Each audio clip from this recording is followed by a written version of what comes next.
अगर उनकी पानी की निकासी का समाधान हो जाए, क्योंकि बरसात जैसे ही होती है उनके घरों में पानी भर जाता है और फिर 4 महीने तो लोग उस इलाके को छोड़ो किराए पर रुड़की नगर में रहते। दूसरा व्यक्ति तो बैठ नहीं सकता कानून के अनुसार।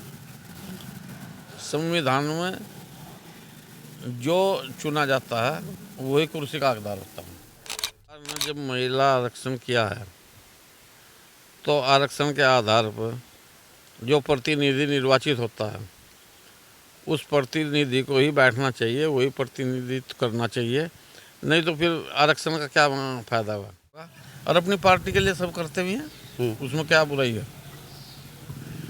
जनता का इतना अटूट प्यार मिल रहा है कि चुनाव एक तरफा दिखाई दे रहा है। मैं तो ये मानता हूँ मेरा किसी से चुनाव है ही नहीं। किसी से मतलब प्रत्याशी से या जनता से? प्रत्याशी किसी। नमस्कार साथियों, आप देख रहे हैं यूके भारत। लगातार आपको दिखा रहे हैं प्रदेश में जो निकाय चुनाव चल रहे हैं, वो निकाय चुनाव को लेकर यूके भारत लगातार आपको कवरेज दिखा रहा है। हम कवर कर रहे हैं हरिद्वार जिले का रुड़की तहसील की बात करें तो इस वक्त हम नवगठित नगर पंचायत पाडली गुज्जर में मौजूद हैं। पाडली गुज्जर जो है नवगठित नगर पंचायत बनी है और निर्दलीय प्रत्याशी के रूप में यहाँ पर सुरेंद्र चेयरमैन यानी सुरेंद्र सिंह हमारे साथ मौजूद है इस वक्त। सर, सबसे पहले के बारे में आपका स्वागत है। सबसे पहले आपका के बारे में स्वागत है सर। धन्यवाद। जानना चाहेंगे सर, चुनावी मैदान में निर्दलीय रूप से हैं आप, आपके सामने आपके प्रतिद्वंदी पार्टियों से भी है, क्या कहेंगे? पहले तो मैं आपके चैनल यूके भारत का और आपका स्वागत करता हूँ। देखिए, चुनावी समय जो होता है उसमें चुनाव में जब भी तो सभी पार्टियों के निर्दलीय प्रत्याशी चुनाव मैदान में होते हैं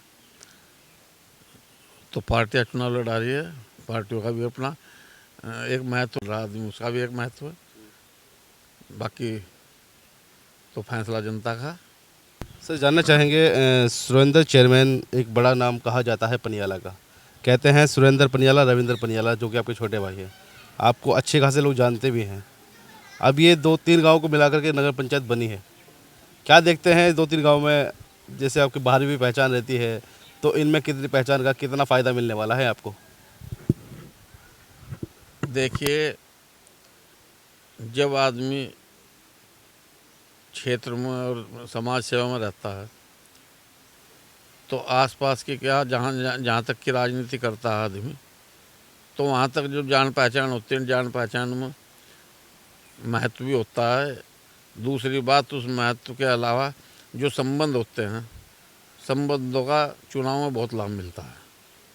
सर, इस चुनाव की बात अगर हम करें उससे पहले हम थोड़ा पीछे आपके जीवन पर एक संगीन डाल लेते हैं कि भाई पिछला जीवन आपका जो रहा है राजनीतिज्ञ, क्योंकि हमने देखा है आपने पार्टियों से भी चुनाव लड़े हैं, निर्दलीय मैदान में भी आप रहे हैं।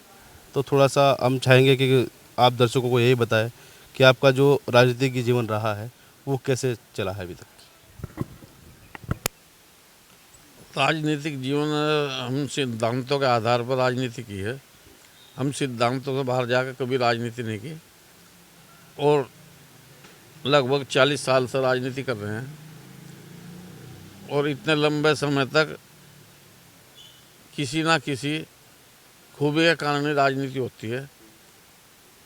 कहीं ना कहीं लोगों का प्यार जो इतना मिल रहा है, लोग हमें इतना मान सम्मान दे रहे हैं कि जहाँ जाते हैं लोग हमें कंधों पर उठा लेते हैं।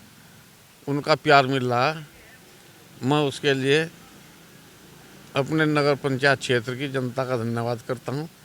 जनता मुझे बड़ा सम्मान दे रही है और भारी मतों से विजयी बनाने का काम करेगी। सर, जानना चाहेंगे आपके सामने भाई अगर बात करें राज्यों के अंदर में भाजपा की सरकार है, उसके जो प्रत्याशी है यहाँ पर चांदनी, जो कि बहरोज आलम की भाभी हैं, वो भी आपके सामने मैदान में है। कांग्रेस से भी एक प्रत्याशी आपके सामने मैदान में है।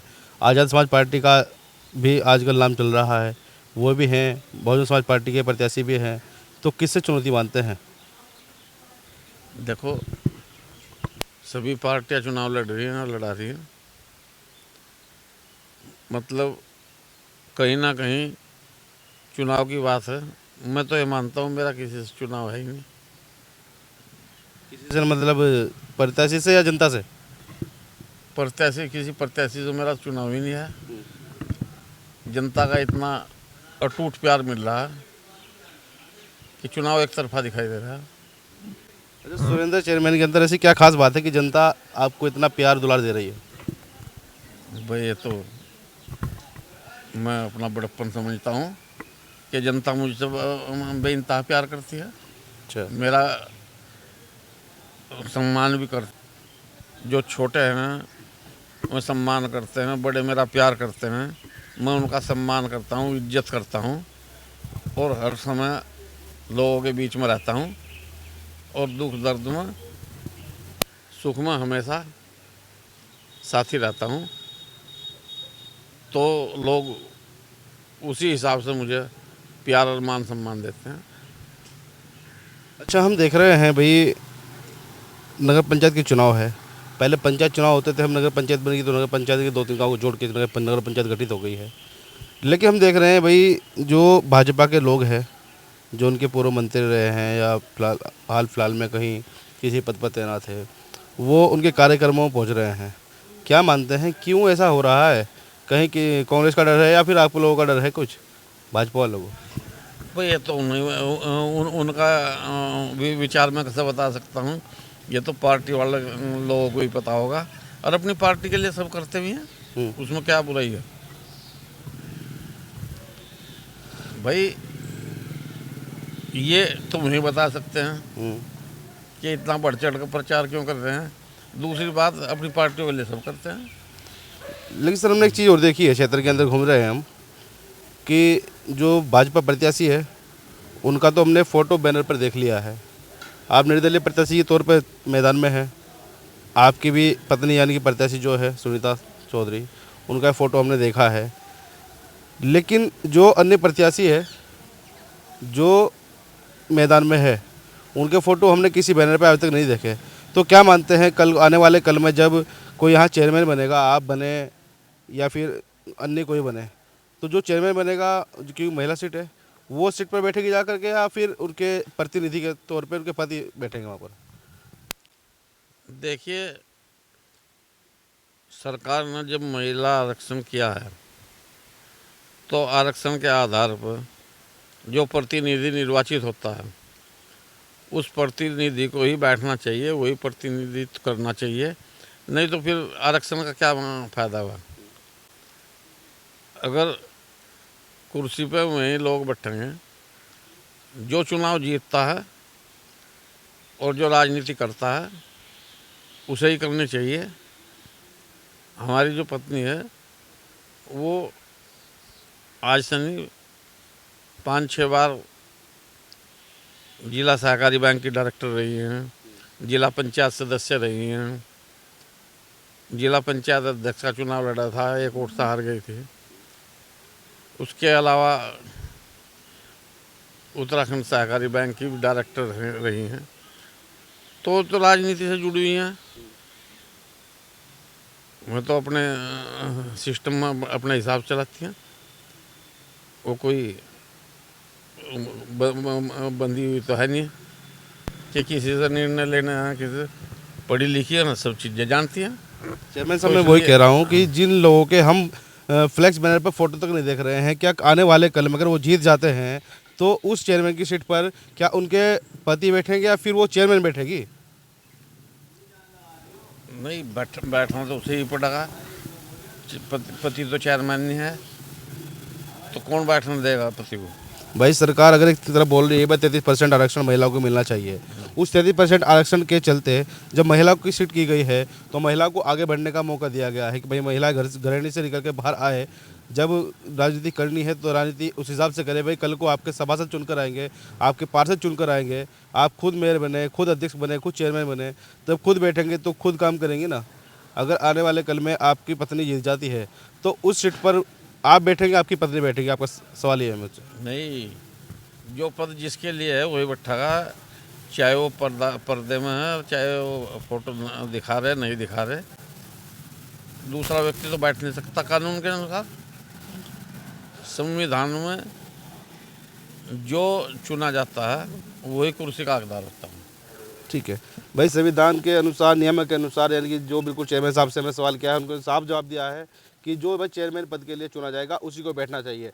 हालांकि आने वाले कल में ये भी क्लियर हो जाएगा कि भाई जितनी महिला सीटें हुई है उन मर्ग कौन जीत कर आता है और फिर उस चेयरमैन की कुर्सी पर कौन बैठेगा, ये भी हम जरूर बाद में डिस्कस करेंगे। जरूर ध्यान देंगे इस बात पर। यूके भारत जरूर उस बात को भी आपको दिखाएगा कि चेयरमैन जो बनेगा महिला वहाँ पर बैठेगी या फिर उनके जो प्रतिनिधि के रूप में उनके पति या फिर कोई और वहाँ पर बैठेगा, उसकी बात करेंगे। सर, क्षेत्र की अगर बात करें, आपके क्षेत्र के अंदर समस्या, मुख्य समस्या क्या क्या है?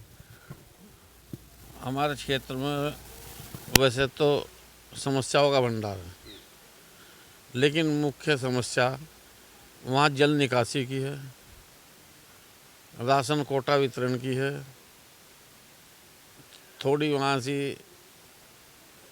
कुछ असामाजिक तत्व कुछ क्षेत्र के लोगों को परेशान करते हैं। मूलभूत समस्याएं ये हैं। वैसे तो वहाँ कीचड़ भी रहता है, सड़कों की भी समस्याएं हैं, पीने के जल की बहुत बड़ी समस्या है। वो वहाँ लोग बाग गंदा पानी तक पी रहे हैं, ऊपर का ही पानी है, वो बीमारियों से ग्रसित हो जाएंगे लोग बाग आहिस्ता आहिस्ता। तो जल प्रबंधन की भी पीने के बड़ी समस्या है। और क्या मुद्दे हैं जिन मुद्दों को लेकर आप क्षेत्र की जनता के बीच जा रहे हैं? ये तो आपने समस्या बताई है, और क्या मुद्दे ऐसे हैं जिनको आप जनता को बता रहे हैं कि भाई वो आपके पक्ष में वोट कर पाए? सबसे बड़ा मुद्दा यही है कि वहाँ लोगों के घरों में पानी भर जाता है और वो आज तक कोई समाधान सरकार द्वारा, किसी नेता द्वारा, किसी सिस्टम के द्वारा नहीं किया गया है। अगर उनके पानी की निकासी का समाधान हो जाए, क्योंकि बरसात जैसे ही होती है उनके घरों में पानी भर जाता है और फिर 4 महीने तो लोग उस इलाके को छोड़ो किराए पर रुड़की नगर में रहते हैं। तो भाई देखिए, पानी की जो समस्या है, बात करें तो ये पानी जल निकासी की जो समस्या है, ये हर जगह देखने को आपको मिलेगी। रुड़की नगर निगम का क्षेत्र है, वहाँ पर ही मिलेगी, लेकिन देखना होगा कि कल को यहाँ से जीत कर कौन जाता है। अगर चेयरमैन यहाँ से जीते हैं तो ये किस तरह उस समस्या का समाधान करेंगे। सर, यूके भारत के माध्यम से क्षेत्र की जनता को क्या संदेश देना चाहेंगे? मैं क्षेत्र की जनता को यही संदेश दे रहा हूँ, अपने लोगों की बात करके भी, वैसे भी, कि मैं प्राथमिकता के आधार पर जो पहला काम होगा वो जल निकासी के प्रबंधन के प्रयास करूँगा और लोगों को मूलभूत समस्याओं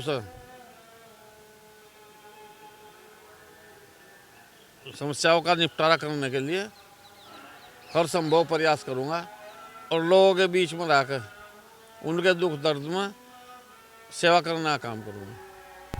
तो भाई सुना आपने, चौधरी सुरेंद्र सिंह हमारे साथ ये आज मेहमान थे, जिनका साफ कहना है कि जो समस्या है समस्याओं का निदान करेंगे और जनता यहाँ की जिताकर उनको भेजती है तो जो जल निकासी की सबसे बड़ी परेशानी है, सबसे पहले उनकी प्राथमिकता वो रहेगी कि उसको सही किया जाए। बाकी अन्य जो काम होंगे उन पर भी वो अपनी नज़र डालेंगे और काम करेंगे। हालांकि देखना होगा कि आने वाली 25 जनवरी को पाडली गुर्जर का चेयरमैन कौन बनता है, यह आने वाली 25 जनवरी तय करेंगे। जितने साथी यूके भारत को देख रहे हैं, खबर को लाइक शेयर करें और अपनी प्रतिक्रिया कमेंट बॉक्स में अवश्य दें। धन्यवाद।